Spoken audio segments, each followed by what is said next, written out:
It's just one of those days when you don't wanna wake up. Everybody sucks. You don't really know why, but you wanna justify ripping someone's head off. No human contact, and if you interact, your life is on contract. Your best bet is to stay away, mother.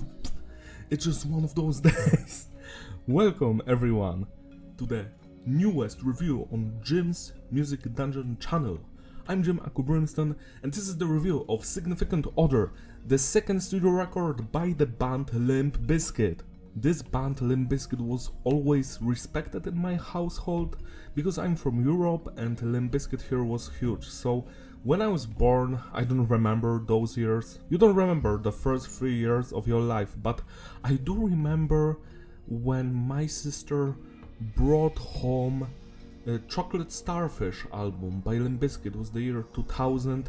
I think she bought it on the release date, so one of the first days of my life that I remember is that day when Chocolate Starfish was released, and also when Hybrid Theory by Linkin Park was released, because she also bought it on the release date. And on both those days I remember her coming home and we would just jam, listen to those records, and I loved them.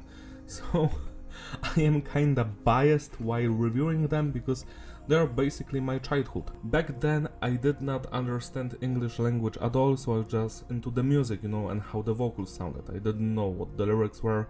I think that's the better way to experience most of music, by not understanding the lyrics, because most of the lyrics in Limp Bizkit or any other band, well, the lyrics leave a lot to be desired. Anyways, my story is this. When I was 3 or 4 years old, I started listening to Limp Bizkit. I've been their fan ever since. My favorite record is $3 Bill and then the Unquestionable Truth Part 1. That's it. Let's move on with the review. Significant Other was released on this day 25 years ago.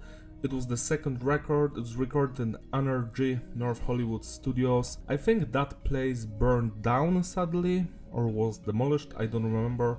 But many nu metal records were recorded in that studio. Like the first Limp Bizkit record, I think the first 2 Korn albums, stuff like that. And well, on Significant Other there are massive changes to the Limp Bizkit sound. While the previous record was very emotional, lots of anger, hatred, screaming, growling, just shouting, this one is much more toned down, more rapping, more singing. Fred Durst took some vocal lessons from Scott Weiland of Stone Temple Pilots. He's also featured on this record on one of the tracks. And well, when Significant Other was released, it became a massive hit. Like, everyone loved this record. We've got the same lineup as on the previous record. It's Fred Durst, our boy Freddie D on the vocals, then Wes Borland on the guitars. He also did the artwork, which is fantastic. DJ Little on the turntables and keyboards, John Otto on the drums, and Sam Rivers on the bass. Here we've got additional musicians, so basically guests. And the record was produced by Terry Date, and I must say that the production is top notch. It's tight. I love the clarity of it, the sound of the bass, it's amazing, the drums, the guitars, the vocals, it all shines through. This is a perfect production. I feel like it's slightly similar to Deftones' Around the Fur, which also was produced by Terry Date. It has that slight vibe of it. When it comes to the message on this record, it's diverse. The lyrics are mostly about teenage angst, breakups, relationship issues, sex, fake friends, etc. Stuff like that. Something for the teenagers. While some of the lyrics sound very serious and are relatable, for example in the song Rearranged, the other stuff, well, it became meme. Now everyone likes to sing the stuff from Break Stuff or Nookie, or the stuff in No Sex. Yeah, it's kinda funny, so it's hard to rate the overall quality of it, because if you take it at face value, it's kinda generic and weak, but because of the memes and how funny some of it sounds, and also some of the songs do have wise and relatable lyrics, it depends on you. To me, it's all good. I think that the lyrics on the previous record were much better, but here I still accept them, they are fine. Here you can see the track list. Besides the songs on the record, I will also be reviewing tracks that didn't make the cut for it.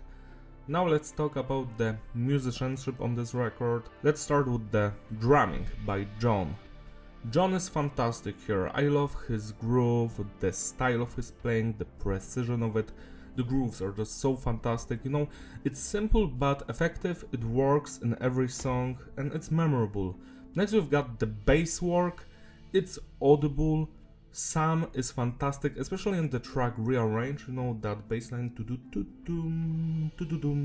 just think about it, like the bass lines are so fun to listen to.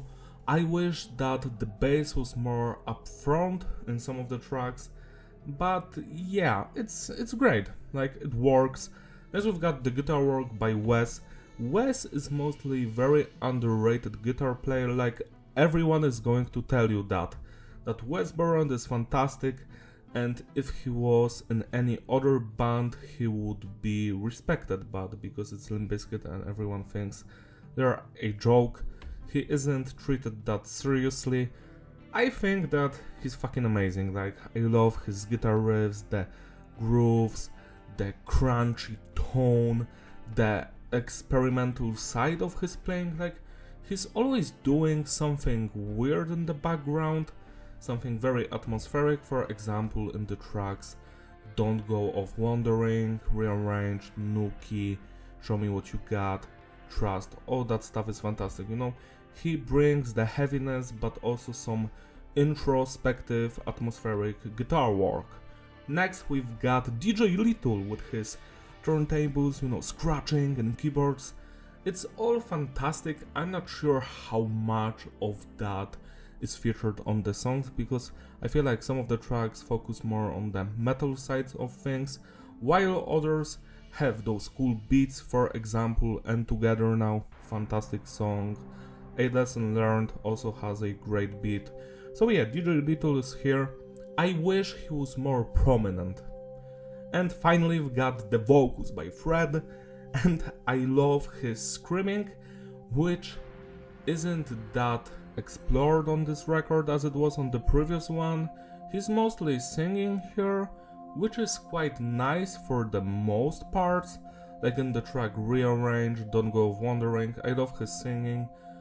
And on other songs, well, it depends, it varies in quality. The rapping, it's all fine, it's fun to listen to.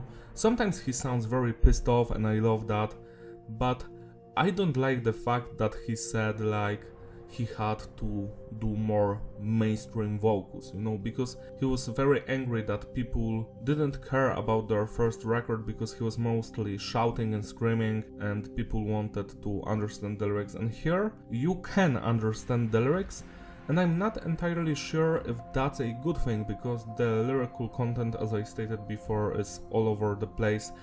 I wish there was more anger, more emotions here vocally, more screaming, you know, more angry rapping than yo, what's up, man, yo. That's fine and all, but yeah, so that's my only critique, that I wish it was more impactful, you know, more heavier. But what we've got here, it works in the context of the music. So now let's rate the individual songs. The first one, Intro.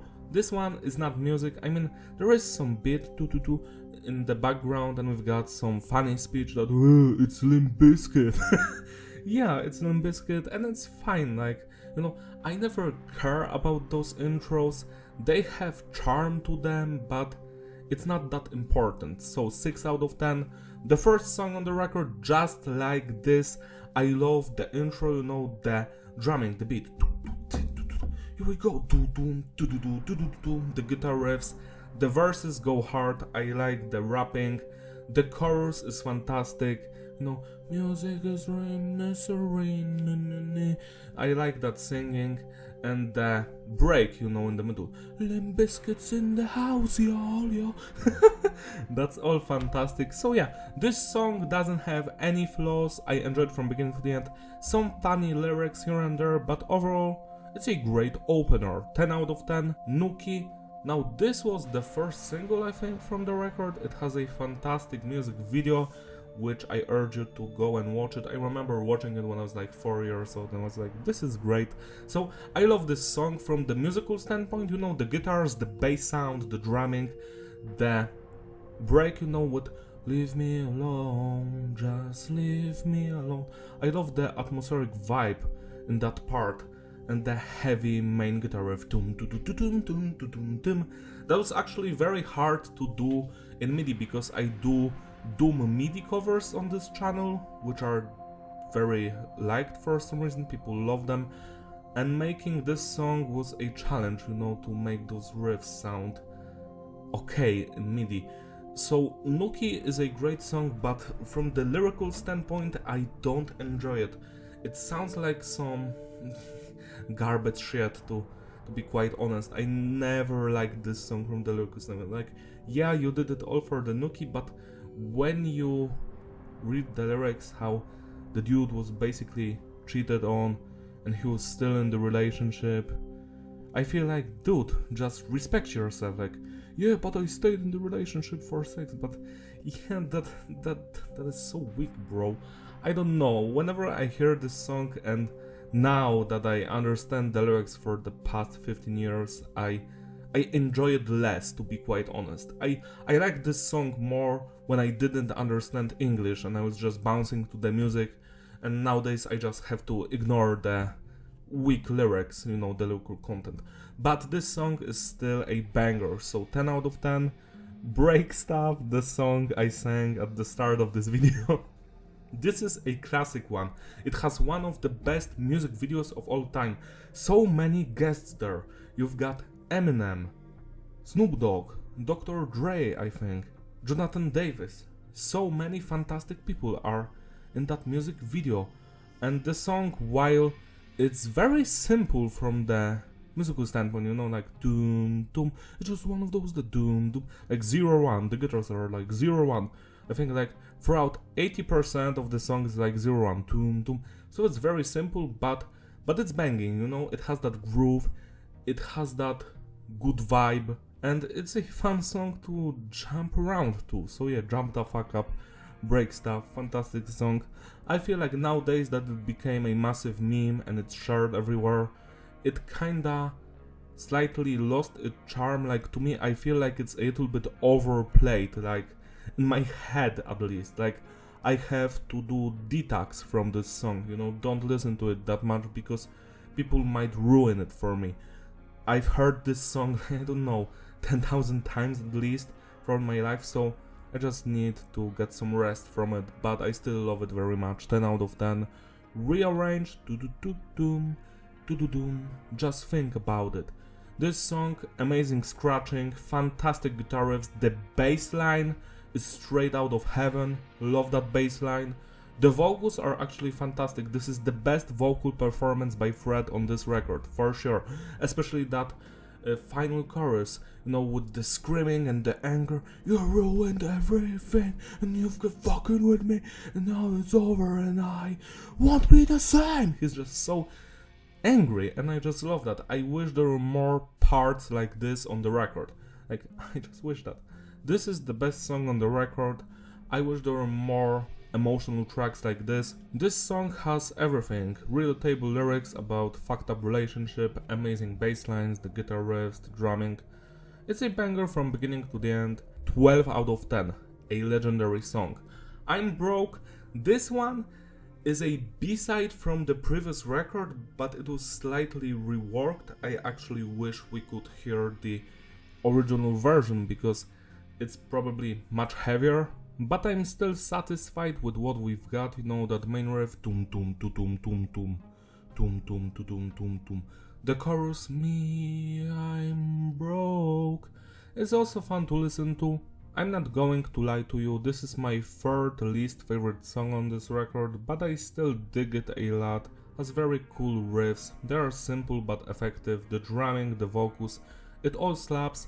I don't remember if DJ Little is doing much here, I'm not sure, but the song is great, you know, I have nothing against it, no flaws here, 10 out of 10.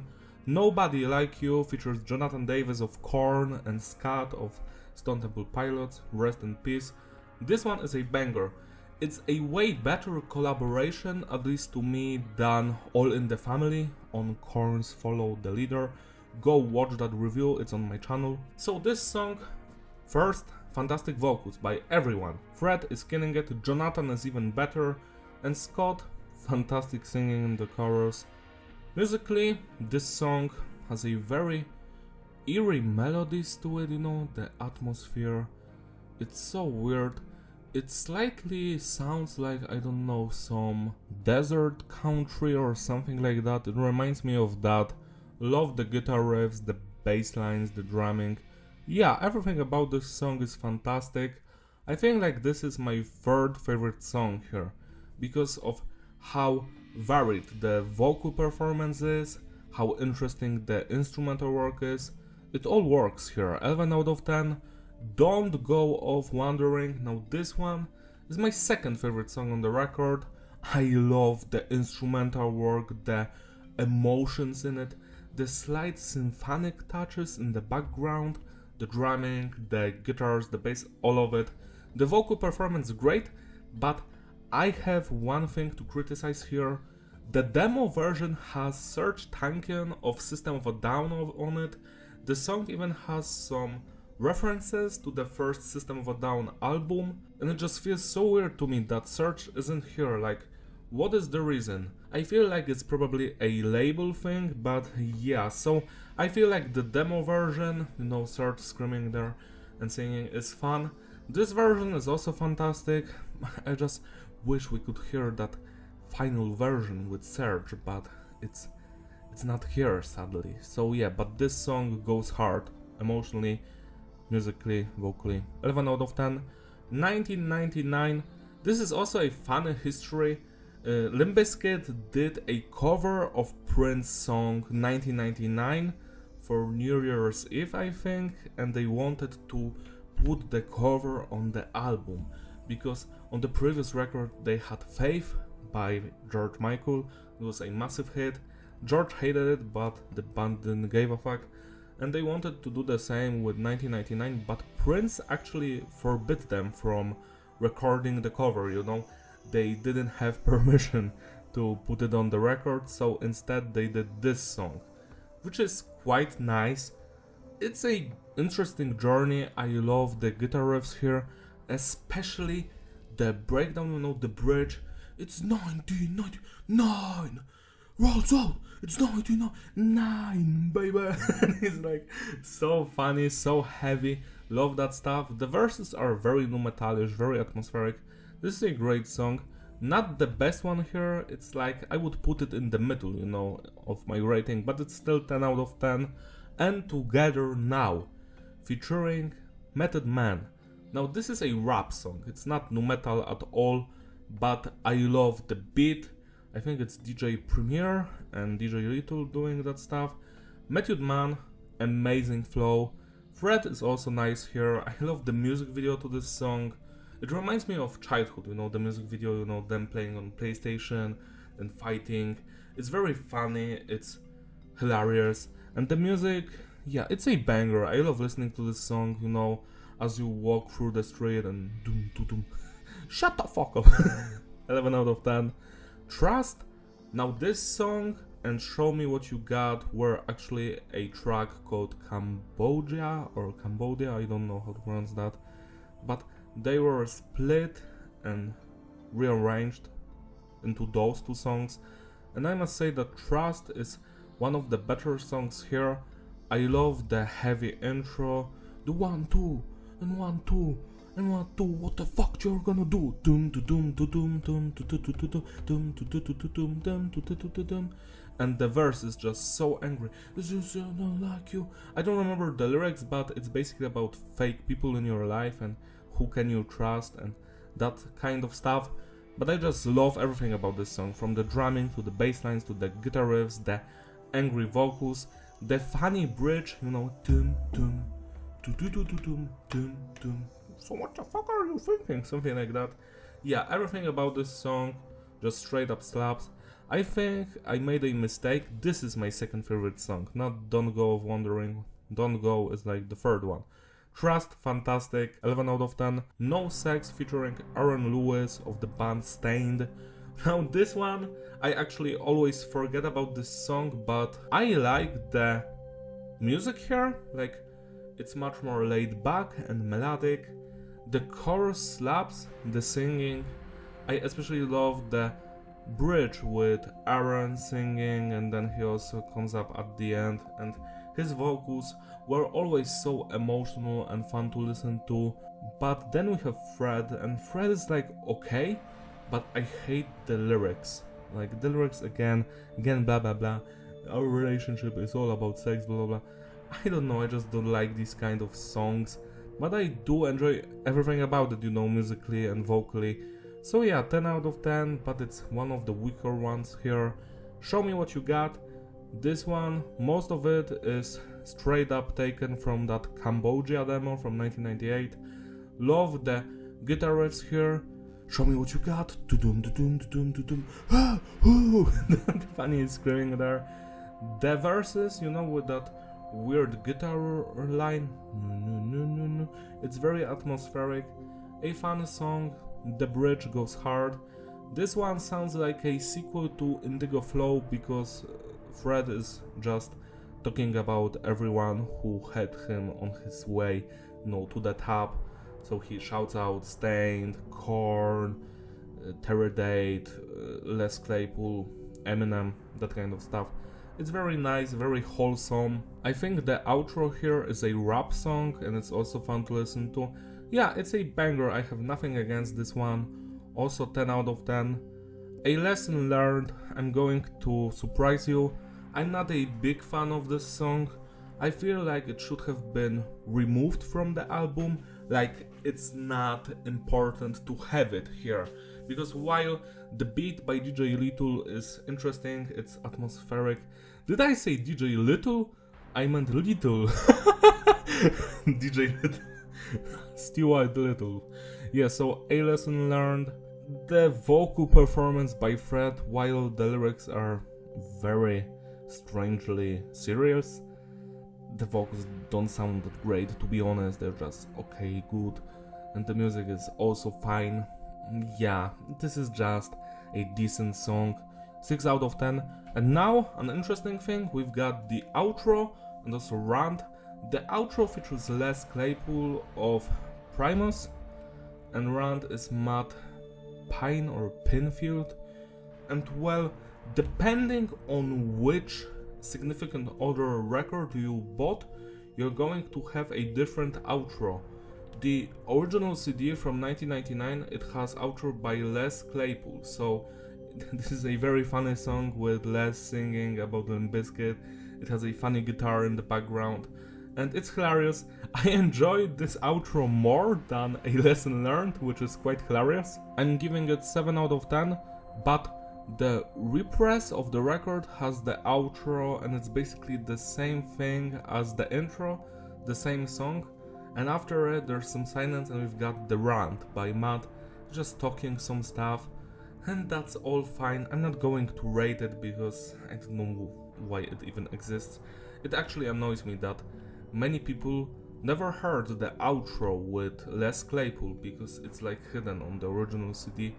And on the represses and on Spotify, I think you don't have it. You can correct me in the comments if you want, because I don't use Spotify. I will never use Spotify, but yeah, the original outro with Les Claypool, it slaps. So this is the end of the record, but let's talk about the B-sides. The songs that didn't make the cut for the record, but were recorded for it. The first song, which you probably heard on the internet, is called Don't Remember. Sometimes it's also called No Control, so we don't know the exact title. This song, you might also recognize it because back in 2017, Russ Robinson, with whom Limp Bizkit did the first record and then The Truth Part 1, they were supposed to record an album with him, but then there was a fire and they've lost equipment, stuff like that.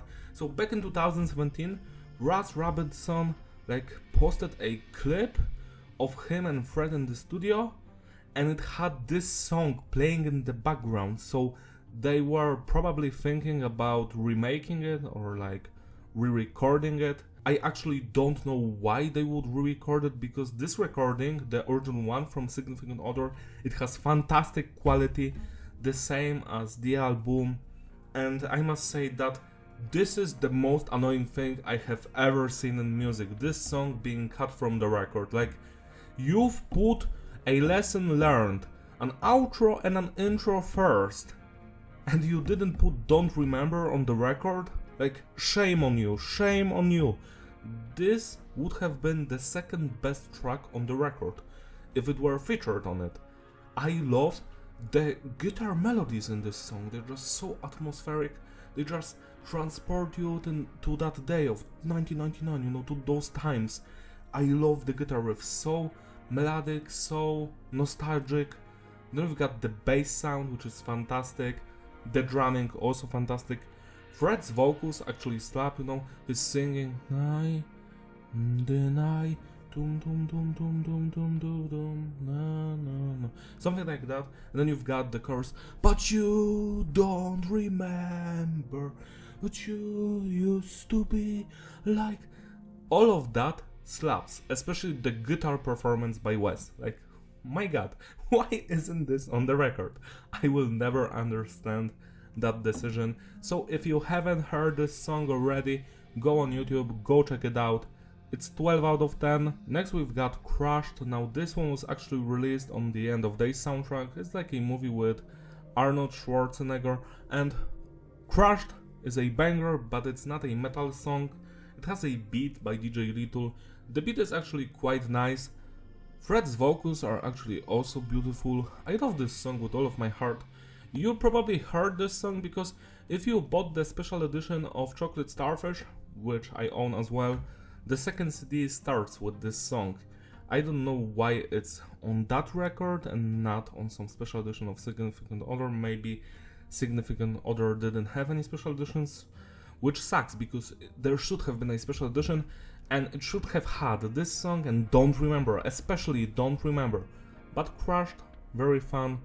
It's like a chill out song, you know, 10 out of 10. Turn Me Loose featuring Eminem. Now this one wasn't officially released, but all of us know that it was recorded and it's on the internet. So back in 1999, Eminem and Limp Bizkit were friends. They were recording their records in the same studio, and that was the idea behind collaborating, and they did this song. From what Eminem said, Fred Durst was more into partying and Eminem was more into working, and while they did this song, it was supposed to be featured on Significant Other, but for some reason it was pulled out of the record, which angered Eminem, and later they had a beef, I think in 2001, because of Everlast. Everlast did a diss track against Eminem, I think, because Eminem talked about him in some song, and then DJ Little said some stuff like Everlast would win in a fight against Eminem, and then the shit show happened, and there was a diss track about the Limp Bizkit, I think it was called Girls, by D12. D12 was a band that featured Eminem, so you can go check all of that stuff out. You know, I'm also into rap music, so I know all of that. But going back to Turn Me Loose, I feel like this isn't the finished product, like it's not the finished version of the song, because we've got some weird loops here and there. For some reason Fred is repeating himself a lot here and Eminem did not. Eminem's flow is obviously better than Fred's, and he's the star of this song, and Fred is like, yeah, what's up, yeah, man. It's a fun song, the beat is okay, I do enjoy it. This song could have been something if they worked on it more, if it was finished, because while it sounds finished, I don't feel like it is. But it's okay, it's great, 8 out of 10. Hell of a Band features Les Claypool and it sounds like Primus. It's very funny, vocally and musically, some cool bass lines here. I wonder if this was supposed to be some kind of interlude in the middle of the record. Sadly it was cut, but it's not bad, you know, it's still better to me than A Lesson Learned, so 7 out of 10. Instrumental, now this is the only song that they've recorded for Significant Other, but it doesn't have any vocals. I don't know, maybe they've run out of time or something, but it sounds amazing. I love the signature sound of Wes's guitar, you know, you can instantly recognize him. Love the guitar riffs. The chorus, I guess, is fantastic, you know, that dun dun dun dun dun. Yeah, and the main guitar riff, tu dum dum, tu dum dum. It's also fun to listen to. I wish this song was finished and released, so 9 out of 10. And now let's talk about the two covers, 1999. This is a live version of Prince's cover, because I don't know if a studio one even exists, because Prince forbid Limp Bizkit from recording it. But it's a banger, it's a goddamn shame, because this cover, if you're going to listen to it online on YouTube, it's like wow, the guitar riff so angry, Fred's vocals so fun to listen to, the chorus, it's 90, wow, wow, wow, wow, wow, wow. The scratching, probably in an alternate universe, Prince actually enjoyed the cover and was released on the album, and the album became even a bigger hit, because I wish we could hear a studio version of this one. It's just so heavy, so fun to listen to, 10 out of 10. And Jump Around, House of Pain cover. DJ Little was a member of House of Pain. This is a cover from 1998, you can listen to it online on the YouTube live version. And it's great, I do enjoy the guitar riffs, the jump around stuff, jump. Yeah, it's a great cover, that's all, 8 out of 10. To sum it up, the consistency is stable, the flow is fitting probability. Yeah, this album is a masterpiece. The only thing I would change about it would be to replace A Lesson Learned with Don't Remember. Like, removing Don't Remember from the tracklist was the biggest mistake of this band. Rework that song with Eminem and also put it on the album, because it could have been something. Besides that, this is a classic record, I like every song here. My favorite ones are Rearranged, Don't Go of Wandering, Trust, 1999 and Together Now, Nobody Like You, Break Stuff Just Like This, and especially Don't Remember, which is not on the album, but I just love Don't Remember. Celebrate the anniversary by spinning this record today, it deserves your love and attention. Don't forget to check out other videos on my channel. I posted all of the B-sides from Resorts May Vary sessions by Limp Bizkit on this channel. You know, I've also remastered the songs so they sound better. You can also check out my Doom MIDI covers of Limp Bizkit. There are like probably 5 or 6 of them. Also other reviews I did of Limp Bizkit, because I'm planning on doing the entire discography. Yeah, that's all from me. Thank you for watching, and I will see you in my other videos. Bye!